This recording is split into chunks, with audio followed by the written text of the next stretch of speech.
সব জায়গাতেই আমি মনে করি যে কনজাম্পশন প্যাটার্নটা এবং পরিবেশের বিষয়টা ইজ বাট হাউএভার এগুলো থেকে মুক্ত করে এটাকে মেইন স্ট্রিমে আনাটা জরুরি। একটু প্রাণ প্রকৃতির কথা বলি।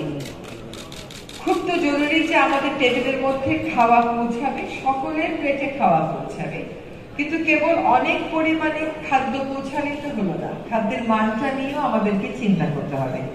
একটু আগে যে কথাগুলো শুনলাম বা যে কথাগুলো আমরা জানি, মাইক্রোপ্লাস্টিকের কথা জানি, আমরা লিচিং এর কথা জানি, আমরা শিল্প দূষণের কথা জানি, কিন্তু ধরেন একটা শিল্প প্রতিষ্ঠান প্রচন্ড দূষণ করছে, সেখানে 1000 শ্রমিক কাজ করছে, ওই শিল্প প্রতিষ্ঠানকে বারবার নোটিশ দেওয়া হচ্ছে, তাদের বিরুদ্ধে মামলা মোকদ্দমা করা হচ্ছে, আদালতের নির্দেশ আছে, তাকে যখন আমরা বন্ধ করতে যাব পরিবেশ অধিদপ্তর, তখন কিন্তু একটা প্রচন্ড বিতর্ক সামনে নিয়ে আসা হবে, সেটা গণমাধ্যমও কিন্তু আনবে যে 1000 মানুষের কর্মসংস্থান হুমকির মুখে পড়ছে। আবারও আমি সেই বাট এবং ইফের মধ্যে গিয়ে পড়লাম। খুব সাধারণ একটা উদাহরণ দিই, আমাদের বড় বড় কিছু শিল্প প্রতিষ্ঠান আছে, আমরা জানি যে এরা আমাদের নদীগুলো দূষণ করছে, বহুবার বলার পরেও, স্থানান্তরের পরেও সরকারের পক্ষ থেকে জায়গা দিয়ে, সরকারের পক্ষ থেকে আমরা আমাদের সময়ের আগে পরিবেশ নিয়ন্ত্রণের ব্যবস্থা করে দিয়েও কিন্তু তাদেরকে দিয়ে ইটিপি চালু করে বিষয়টাকে অ্যাড্রেস করা যাচ্ছে না। হ্যাঁ, তাহলে সেখানে আমাদের এখন যদি আমরা বলি সেই নদীর, তারা এখানে ধরেন 20,000 লোকের কর্মসংস্থান হচ্ছে, তাহলে আমি একটু জানতে চাই যে বুড়িগঙ্গার উপর নির্ভরশীল জনগোষ্ঠীর সংখ্যা কত, আমাদের ধলেশ্বরীর উপর নির্ভরশীল জনগোষ্ঠীর সংখ্যা কত, বংশীর উপর নির্ভরশীল জনগোষ্ঠীর সংখ্যা কত। আমরা এখন ঢাকা শহরের মানুষের পানি খাওয়ানোর জন্য যাচ্ছি হচ্ছে মেঘনা নদীতে। এখন আবার মেঘনা নদীকে দূষণ মুক্ত রাখতে আলাদা করে টাস্ক ফোর্স করতে হচ্ছে, কারণ ওখানে ইকোনমিক জোন হয়েছে, ওখানে বালু উত্তোলন ক্রমাগত চলছে। ফলে আমাদের ব্যক্তিগত জীবন থেকে রাষ্ট্রীয় পর্যায়ে সব জায়গাতেই পরিবেশটাকে আসলে মেইন স্ট্রিমে আনতে হবে এবং পরিবেশ অধিদপ্তরকে আর পরিবেশ মন্ত্রণালয়কে না বলার একটা অধিকার দিতে হবে। এই উন্নয়নকে আমরা হ্যাঁ বলতে পারছি না, এই প্রকল্পকে আমরা হ্যাঁ বলতে পারছি না, এই না শুনবার মানসিকতাও কিন্তু আমাদের সকলের মধ্যে আসতে হবে। আমরা যেমন সবসময় হ্যাঁ বলে গেলাম এটা এই পরিবেশে একটু ক্ষতি করবে, কিন্তু 100টা শর্ত দিয়ে আমরা অনুমোদন দিয়ে দিলাম, এটা কিন্তু সমস্যার সমাধান করছে না। আজকের ইস্যুতে একটু আসি। যেহেতু আমি সবসময় পরিবেশ করেছি, বালু উত্তোলনের বিরুদ্ধে লড়াই করেছি, পাথর উত্তোলনের বিরুদ্ধে লড়াই করেছি, কৃষি জমি রক্ষায় লড়াই করেছি, এখনো পর্যন্ত এই সংক্রান্ত প্রচুর অভিযোগ আমাকে প্রতিনিয়ত নিতে হয়, কিন্তু এইগুলোর অনেকগুলি এখন আর সরাসরি আমার মন্ত্রণালয়ের এখতিয়ারে নয়। যেমন ধরেন কৃষি জমি সুরক্ষাটা কৃষি মন্ত্রণালয়, ভূমি মন্ত্রণালয়, বালু উত্তোলন ভূমি মন্ত্রণালয়, পাথর উত্তোলন খনিজ সম্পদ মন্ত্রণালয়, কিন্তু সরকারের থাকলে এই কথাটা বলা যায় না বা বলা উচিত না, এগুলো আমার মন্ত্রণালয় না বলে আমি দেখবো না। তো আমার কাছে যত অভিযোগ আসে সবগুলি আমি সংশ্লিষ্ট মন্ত্রণালয়ে পাঠানোর চেষ্টা করি, তাদের সাথে কথা বলে এগিয়ে নেওয়ার চেষ্টা করি। এই কয়েকদিন একটা অভিযোগ খুব বেশি করে আসলো, সেটা হচ্ছে কৃষি জমির উপরিভাগ থেকে মাটি সরিয়ে নেওয়া। কেন সরিয়ে নেওয়া হচ্ছে এটার উত্তরও আগের একজন বক্তা বলেছে, ইট ভাটাতে সেই মাটি বিক্রি করবে। এখন একজন কৃষক এমন হয়েছে যে তার পেঁয়াজ লাগিয়েছে, পেঁয়াজের কলি হয়েছে, সে রাতে ঘুমাতে গেছে, সকালবেলা উঠে দেখে পেঁয়াজের কলি সহ মাটি তার জমি থেকে নিয়ে চলে গেছে। সাতকানিয়া বলে একটা জায়গা আছে, সেখানে 40 ফিট গভীর করে কৃষি জমির মাটি কাটা হয়েছে ইটভাটায় সরবরাহ করার জন্য। এগুলো আসলে দস্যুপনা একদম অনেক বেশি সংগঠিত হয়ে গেছে, এত বেশি সংগঠিত হয়ে গেছে যে আমরা অনেক কটা মন্ত্রণালয় একসাথে কাজ করে বেশ বেগ পেয়ে তাদেরকে এক পর্যায়ে গিয়ে আমরা সামলাতে পেরেছি। কারণ আমরা দিনের বেলা যদি এনফোর্সমেন্ট করি, ওরা রাতের বেলা এই কাজগুলো করে। তো আমাদেরকে তাহলে এখন ইটের বিকল্প ভাবতে হবে। এই ইটের বিকল্প নিয়ে কথা বলা হচ্ছে 2012 সাল থেকে। সপ্তম পঞ্চবার্ষিকী পরিকল্পনা হলো, অষ্টম পঞ্চবার্ষিকী পরিকল্পনা হলো। তারপরে আমি যখন দায়িত্ব নিলাম আমি খুশি মনে বললাম যে 2005 সালের পরে আমরা আর ইট বানাবো না। এবার কাজ করতে গিয়ে দেখি যেটার কোনো কাজই আসলে শুরু হয় নাই। যেটা কোনো কাজই শুরু হয় নাই, সেটাতে আপনি তো যে টার্গেট অষ্টম পঞ্চবার্ষিকীতে দেওয়া হয় সেটা মিট করতে পারবেন না। তারপরে এখন আমরা একটা অনুপাত করার চেষ্টা করছি যে এই বছর আমরা বেসরকারি কাজে কতটুকু ব্লকের ব্যবহার বাধ্যতামূলক করবো, আর সরকারি কাজে 100% আসতে পারি কিনা বিভিন্ন অধিদপ্তর এটা দেখি। আমরা যদি বলি যে আমরা ইট প্রস্তুত করবো না, সেটা বলাই যায়, কিন্তু বাজারে তো ইটের চাহিদা আছে, আমাকে তো সেখানে বিকল্প দিতে হবে। ঠিক যেভাবে আমরা প্লাস্টিক এবং পলিথিন ব্যাগের ব্যাপারে কথা বলছি, তো আমাদেরকে ইট ভাটারি আগ্রাসন থেকে আমাদের কৃষি জমি বাঁচাতেই হবে। এখন আমরা কৃষি জমি ইট ভাটাতে আমরা বায়ু দূষণের অভিযোগ করি, কিন্তু বায়ু দূষণের চেয়ে আরো অনেক বেশি মারাত্মক হচ্ছে ইট ভাটা যেইভাবে করে কৃষি জমিকে ধ্বংস করছে। কারণ এই টপসয়েল একবার নষ্ট হয়ে গেলে 70 থেকে 100 বছরে আপনি এই টপসয়েল আর ফিরিয়ে আনতে পারবেন না। কৃষি জমির উর্বরতার কথা বলি, সয়েল রিসার্চ ডেভেলপমেন্ট ইনস্টিটিউট যেটা আছে সরকারি, তারা কিন্তু 2টা পরিসংখ্যান দিয়েছে যে এখন যেভাবে করে কৃষি জমি অন্য কাজে ব্যবহৃত হচ্ছে, অকৃষি কাজে ব্যবহৃত হচ্ছে, এই ধারা চলতে থাকলে 2070 সাল নাগাদ বাংলাদেশে আর কোনো কৃষি জমি থাকবে না। আর পরিবেশ অধিদপ্তরের মত অনুযায়ী এটা হচ্ছে 2050 সাল। আরেকটা হচ্ছে আবারও SRDI এর আরেকটা পরিসংখ্যান বলি, তারা বলেছে যে বাংলাদেশের জমির প্রায় 78% মারাত্মকভাবে অপুষ্টিতে ভুগছে বা বিষাক্ত হয়ে গেছে। যদি FAO এর কথা বলি, আমরা এখানে দুজন কর্পোরেট প্রতিনিধির বক্তব্য শুনেছি, যদি FAO এর কথা বলি, FAO এবং অন্যান্য কৃষি সংক্রান্ত যে গ্রহণযোগ্য পরিসংখ্যানগুলো দিয়ে থাকে, রিসার্চগুলো করে থাকে, তাদের বক্তব্য হচ্ছে বাংলাদেশে 1 হেক্টরে যে পরিমাণ পেস্টিসাইড ব্যবহার করার কথা তার থেকে অনেক বেশি পেস্টিসাইড ব্যবহৃত হচ্ছে। 1 হেক্টরে যে পরিমাণ সার ব্যবহার করার কথা তার থেকে অনেক বেশি পরিমাণে সার ব্যবহার করা হচ্ছে। এখানে সার ব্যবহার হবে কি হবে না, পেস্টিসাইড ব্যবহার হবে কি হবে না, সেইটা বিতর্কের বেসিক না। বিতর্কটি হচ্ছে এটাকে আমরা মাত্রার নীতিমালা, একটা নীতিমালা আছে, আপনি সরকারের অন্য অনেক নীতিমালার বাস্তবায়ন এটা নিয়ে আলোচনা শুনবেন, জৈব কৃষি নীতিমালার কিন্তু কোনো বাস্তবায়ন বা এটা নিয়ে কোনো আলোচনা শুনবেন না। আমাদের টিএসপি সারটা কেন লাগে? এটা কি ফলন বাড়ায়? টিএসপি তো ফলন বাড়ায় না। তাহলে আমাকে এখন প্রস্তাব দেওয়া হচ্ছে যে ঢাকা শহরের যত বর্জ্য আছে সব বর্জ্য নিয়ে পুড়িয়ে দেওয়া হবে ইনসিনারেটরে, সেখান থেকে বিদ্যুৎ করা হবে। সেটা একটা প্রস্তাবনা, বিশ্বের অনেক দেশে এটা হচ্ছে। কিন্তু আমি আমার জৈব যে বর্জ্যটা আছে সেটা দিয়ে সরকারি ব্যবস্থাপনায় একটা জৈব সার উৎপাদনের উদ্যোগ নিতে পারি কিনা, যেটা আমি সরকারি ব্যবস্থাপনায় ডিপার্টমেন্ট অফ এগ্রিকালচার এক্সটেনশনের মাধ্যমে কৃষকদের হাতে পৌঁছে দেব। কৃষকরা তো একটা ন্যারেটিভে অভ্যস্ত হয়ে গেছে, এবং আপনি দেখবেন কোন কৃষককে আপনি বলতে শুনবেন না কীটনাশক দিয়ে খেতে, বলবে খেতে বিষ দিয়ে। তার মানে সে মূল্যবোধের জায়গা থেকে ঠিকই জানে যে সেটা বিষ দিচ্ছে, কিন্তু আমাদেরকে আসলে সরকারি জায়গা থেকে এগিয়ে যেতে হবে যে জৈব সার কৃষকের মাধ্যমে সরানো এবং অপ্রয়োজনীয় সার ব্যবহার থেকে কৃষককে সরিয়ে আনা। আমাদের কৃষির মডেলটা কিন্তু সেটা একদমই প্রমোট করছে না, এবং বেশিরভাগ ক্ষেত্রে বিদেশি বহুজাতিক কোম্পানিগুলোর স্বার্থ এবং তাদের সাথে আমাদের দেশের যে কোম্পানিগুলোর স্বার্থ সেটা জড়িত হয়ে গেছে। যারা জৈব কৃষি করতে চাইবেন না বা জৈব কৃষি করে যথেষ্ট পরিমাণ উৎপাদন করা সম্ভব না মনে করবেন, তাদের জন্য সার এবং কীটনাশক থাকবে, কিন্তু সেটা আমার একটা মাত্রার মধ্যে থাকতে হবে। আমার সার এবং পেস্টিসাইডের ব্যবহার যেমন মাত্রার মধ্যে থাকতে হবে, আমার মুনাফাও তেমনি করে কিন্তু মাত্রার মধ্যে আসতে হবে। এবার আপনাদেরকে আরেকটা একটু ভালো খবর দিচ্ছি, এটা বহুদিন যাবত আপনারা শুনেছেন কিন্তু বাস্তবায়ন দেখেননি, আশা করি এবার এটা হবে।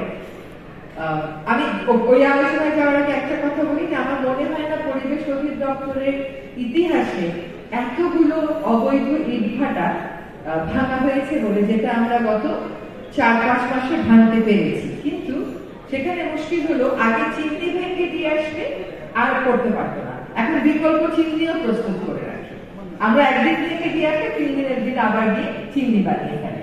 তো এখানে আমাদের উন্নয়নের জায়গাটাকে বদলাতে হবে, যেটা আমরা বলেছি যে ব্লকে আমরা একটা মাত্রা নির্ধারণ করছি, সকল নির্মাণে ন্যূনতম 30 ভাগ ব্লক আর সরকারি নির্মাণগুলোতে আমরা এই বছর চেষ্টা করব সর্বোচ্চ সংখ্যক ব্লক, চেষ্টা করব 100% টার্গেট দিয়ে, কিন্তু এটা অ্যাভেইলেবিলিটি সবকিছুর উপরে নির্ভর করে। যে সুখবরটা দিতে চাচ্ছিলাম সেটা হচ্ছে কৃষি জমি সুরক্ষা আইন এবং ল্যান্ড জোনিং আইন। এগুলো আপনারা নিশ্চয়ই জন্মের পর থেকে আমরা শুনে আসতেছি যে বাংলাদেশে এরকম আইন হবে, এটা আর হয় না। কিন্তু এটা নিয়ে আন্তঃ মন্ত্রণালয়ে সভা হয়ে গেছে, আরেকটা আন্তঃ মন্ত্রণালয়ে সভা করে পাবলিক কনসালটেশনের পরে আশা করি মাস 2-3 মধ্যে কৃষি জমি সুরক্ষা আইনটা আমরা পাশ করে দিতে পারবো। এবার একটু পানির ব্যবহারে আসি, যে আমরা যত মডার্ন এগ্রিকালচারের কথা বলছিলাম, হারভেস্টিং এর কথা বলছিলাম, যদি আমি ক্লাইমেট চেঞ্জকে সত্য বলে মনে করি, ক্লাইমেট চেঞ্জে যে গ্রিন হাউস গ্যাসের ইমিশন হয় তার একটা বড় কারণ কিন্তু মডার্ন এগ্রিকালচার।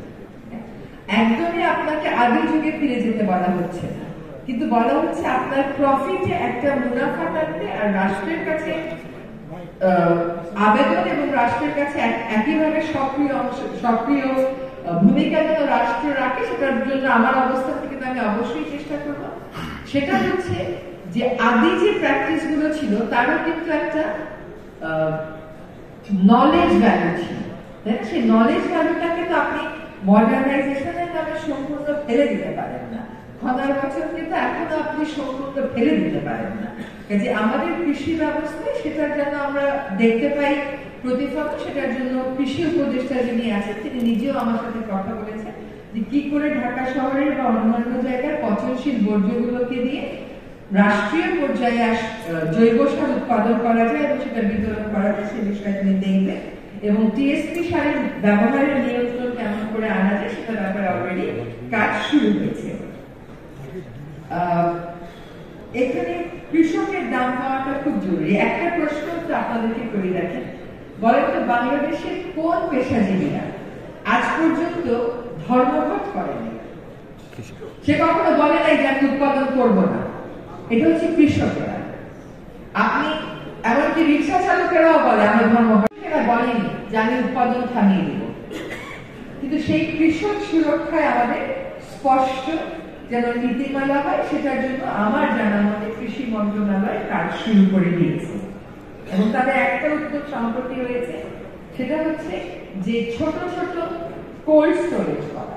অনেক বড় করতে গেলে অনেক টাকার দরকার হয়, ছোট ছোট কোল্ড স্টোরেজ করা। তারা 100টারও বেশি হাতে নিয়েছে এবং এটা আমি জানি যে তারা 1000-এর বেশি আমরা যে সময় দিয়েছি সেই সময়ের মধ্যে করে ফেলার চেষ্টা করবো, যাতে কৃষককে তার পণ্য পচে যাবে এই জন্য ফেলে দিতে না হয়, সেজন্য বিনা পয়সায় সরকারি এই সার্ভিসটা এভেল করতে পারে।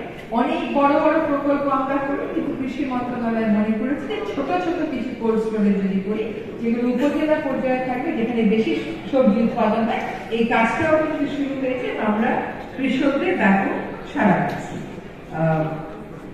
কৃষি আইন সুরক্ষায় যেমন, কৃষি জমি সুরক্ষায় যেমন আইন হচ্ছে, সেখানে কৃষকদের সুরক্ষার কথাটাও থাকবে। একটা শুভঙ্করের ফাঁকে আমরা প্রায়ই বলি এক ফসলি জমি, আসলে জমির রেকর্ডে এক ফসলি বলে কিছু থাকে না এবং সরকার প্রচুর জমি অধিগ্রহণ করে যেগুলো কোনো কাজে লাগে না। সেটা নিয়েও আমাদের কথা হয়েছে যে সেগুলো ফেরত এনে কেমন করে কৃষি কাজে লাগানো সম্ভব, এটা কৃষি জমি সুরক্ষা আইনের মধ্যেই থাকবে। আরেকটা হচ্ছে যে এক ফসলি জমি এখন সরকার যদি মনে করে উন্নয়ন প্রকল্প করবো, তখন ডিসি কে বলা হয় তুমি এই জমি এনকোয়ারি করবে, ডিসি তখন ওই জমি এক ফসলি হিসেবে সার্টিফাই করে। কিন্তু আমরা যারা বাংলাদেশে থাকি এবং বাংলাদেশেই বড়, বাংলাদেশে এই মুহূর্তে আসলে এক ফসলি জমি খুবই কম, বেশিরভাগ জমি 2 ফসলি বা 3 ফসলি হয়ে গেছে। এখন শহরে ছাদ বাগানও কিন্তু এনকারেজ করা উচিত নিরাপদ খাদ্যের সাথে। শহরে ছাদ বাগানের একটা বড় চ্যালেঞ্জ কি জানেন? পরাগায়ন হয় না। কেন পরাগায়ন হয় না বলেন? কারণ শহরে মৌমাছি আমরা পাই, আর পরাগায়ন না হলে আপনি যদি একটা কাঁচা মরিচ লাগান আপনার টবে, কাঁচা মরিচের পাতাগুলো কুকড়ে যায়। ওই পার্টিকুলার ডিজিজটাকে যেটা প্রিভেন্ট করতে পারতো সেই জিনিসটা এখন আর আমরা প্রকৃতিতে পাই না, ফলে আমাদেরকে বাধ্য হয়ে তখন পেস্টিসাইডে যেতে হয়।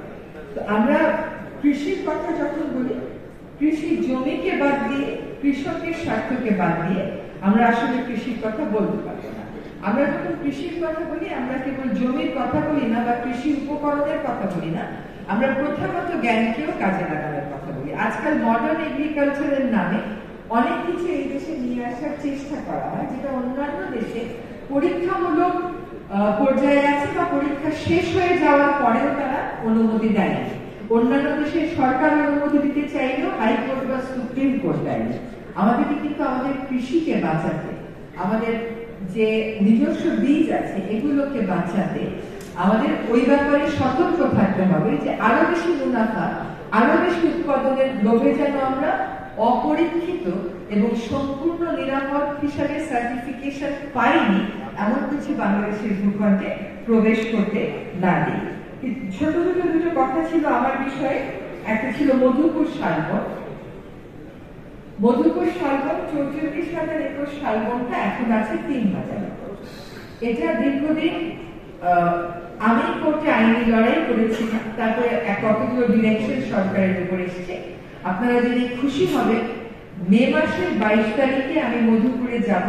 সেখানে ইউক্যালিপটাস গাছ 150 একর থেকে সরিয়ে 150 একরে শালবন লাগিয়ে দেওয়ার কাজটা শুরু করব। এবং মধুপুর শালবনে একটা ময়ূর ছিল, যেটা আগে প্রকৃতিতে ছিল, এখন ময়ূর খালি আপনারা জুতে আর সাফারি পার্কে দেখবেন। আমরা মোট 5টি প্রজাতি চিহ্নিত করেছি, যেগুলোকে আমরা ক্রমান্বয়ে প্রকৃতিতে ছাড়ব। যেমন ময়ূরকে মধুপুর বনে ছেড়ে দিয়ে এই কাজটা শুরু করব। এইটা আমরা 22 তারিখে শুরু করবো, কিন্তু বললেই একটা প্রজাতি যেটা প্রকৃতিতে নেই, জুতে আছে, সেটা আপনি বনে ছাড়তে পারবেন না। তার একটা প্রোটোকল আপনাকে ফলো করতে হবে। আশা করি এই প্রোটোকল ফলো করে ডিসেম্বর মাসের মধ্যে আমরা বাংলাদেশের বন থেকে হারিয়ে গেছে কিন্তু জুতে আছে বা সাফারিতে আছে এমন 5টি প্রজাতি বনে আবার ফিরিয়ে দিতে সক্ষম হব। বীজ সংরক্ষণের কথা বলেছেন আমরা, আর মধুপুরে আরেকটা কথা একটু বলি, মধুপুরের 44,000 বন আমরা আর ফেরত পাবো না, কিন্তু সর্বোচ্চটুকু ফেরত পাওয়ার জন্য একটা কর্ম পরিকল্পনা করতে বলেছি বন বিভাগকে। বন বিভাগ সেই কর্ম পরিকল্পনা করে আমাকে দিয়েছে 10 বছরের। আমি বলেছি 10 বছর আমি এটা করতে পারবো না, এটা আগামী 3 বছরের মধ্যে এখনো যেটুকুন জায়গায় ইউক্যালিপটাস গাছ আছে, ধরে 2022, 23 এবং 24-এ সামাজিক বনায়নের নামে যে ইউক্যালিপটাস গাছগুলো লাগানো হয়েছে, এটা আমরা আগামী 1 বছরের মধ্যে ওই সকল ইউক্যালিপটাস গাছ সরিয়ে শাল বা অ্যাসোসিয়েটেড স্পিসিস লাগিয়ে দেব। আপনারা প্রায় শালে আগুন লাগতে দেখবেন। এটাকে অনেক সময় প্রাকৃতিকও বলা হয়, কোনো কোনো ক্ষেত্রে আবার এই আগুন লাগার ফলে শাল গাছের গোড়া থেকে যে শাল কপিসটা বের হয় এটা পুড়ে যায়, ফলে শালবন সম্প্রসারণের যে উদ্যোগটা সেটা বাধাগ্রস্ত হয়। যার জন্য মাঝে মধ্যে এই অগ্নিকাণ্ডগুলো নিয়ে আমাদের মধ্যে নানান ধরনের প্রশ্নবোধক চিত্র দেখা যায়। তবে যেটা আমি আপনাদেরকে স্পষ্ট করে বলতে চাই যে আপনারা হয়তো জুন মাসের মধ্যে শালবন পুনরুদ্ধারের পুরো পরিকল্পনাটা পেয়ে যাবেন। এটা তো মানতে হবে যে এই কাজটা 1 বছর বা 1.5 বছরে সম্ভব না। আমরা 3 বছরের একটা টার্গেট করে নামবো এবং এই 150 একরের যাত্রাটা দিয়ে আমরা কাজটা শুরু করে দেব। একই সাথে এই মধুপুর শালবনে যে সমস্ত প্রথাগত বনবাসী আছে তাদের বন নির্ভর জীবিকা যেন ক্ষতিগ্রস্ত না হয় সেটাও দেখবো। তারা আনারস চাষ করতে পারবেন কিন্তু বাণিজ্যিক ভাবে সেটা আর পারবেন না। তারা কি ওই সরকারি বনের জমিতে চাষাবাদ করে সেটাও আমরা বন্ধ করে দেব। তো আমার জন্য এই প্রশ্নটা ছিল, all I wanted to say is যে আপনি কৃষি থেকে পরিবেশ থেকে পানি থেকে উন্নয়নের দর্শনকে বিচ্ছিন্ন করতে পারেন না। আমাদের মতন একটা অন্তর্বর্তীকালীন সরকার যতটুকু নীতিতে পরিবর্তন আনা যায়, আইনি পরিবর্তন আনা যায়, দ্রুততম সময়ের মধ্যে আমরা তা করব। আর ব্যবহারের ক্ষেত্রে পরিবর্তনের যাত্রাটা আমরা শুরু করে দেব। বাকি কাজগুলো টেবিলের ওই পারে যখন যাব ওই পার থেকে আবার আপনাদের সাথে মিলে এগিয়ে নেওয়ার চেষ্টা করব। তারা কি ওই সরকারি বনের জমিতে চাষাবাদ করে সেটাও আমরা বন্ধ করে দেব। তো আমার জন্য এই প্রশ্নটা ছিল, all I wanted to say is যে আপনি কৃষি থেকে পরিবেশ থেকে পানি থেকে উন্নয়নের দর্শনকে বিচ্ছিন্ন করতে পারেন না। আমাদের মতন একটা অন্তর্বর্তীকালীন সরকার যতটুকু নীতিতে পরিবর্তন আনা যায়, আইনে পরিবর্তন আনা যায়, দ্রুততম সময়ের মধ্যে আমরা তা করব। আর ব্যবহারের ক্ষেত্রে পরিবর্তনের যাত্রাটা আমরা শুরু করে দেব। বাকি কাজগুলো টেবিলের ওই পারে যখন যাব, ওই পার থেকে আবার আপনাদের সাথে মিলে এগিয়ে নেওয়ার চেষ্টা করব।